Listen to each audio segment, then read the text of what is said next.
నా హృదయంలో ఏముందో ఎప్పుడు తెలుస్తుందంటే, నాకు ఒక టైం ఉంటుంది. ఎంతవరకు శోధిస్తే జాన్ పాల్ బయటకు వస్తాడో ఒక శోధన సమయం ఉంది. నీకు కూడా ఒక శోధన సమయం ఉంది. ఆ లిమిట్ రానంత వరకు నేను చాలా గొప్పని, చాలా మంచివాడిని. ఆ లిమిట్ రానంత వరకు నువ్వు కూడా చాలా మంచివాడివే.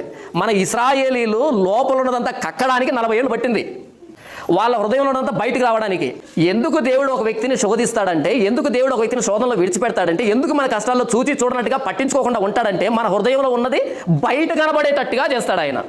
కొంతమందికి ₹1,00,000 నష్టం వచ్చిందనుకో, సర్లే అనుకుంటారు మనసులో. మళ్ళీ 2వ సంవత్సరం ₹1,00,000 నష్టం వచ్చిందనుకో, సర్లే అనుకుంటాం. మళ్ళీ 3వ సంవత్సరం అలా ఒక నంబర్ వస్తుంది. ఇంకా ఆ తర్వాత సర్లే అనుకోలేం. ఇప్పుడు బయటకు వచ్చేస్తుంది, అసలు స్వరూపం బయటకు వస్తుంది. ఇశ్రాయేలీని 40 సంవత్సరాలు శోధిస్తే అప్పుడు మొత్తం అంతా బయటకు ఎక్కేశారు.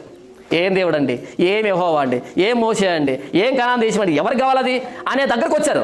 బయలుదేరేటప్పుడేమో పాటలు పాడారు, వచ్చేటప్పుడే పాటలు పాడారు, చివరికి ఏమైంది, అంతా బయటకు ఎక్కారు.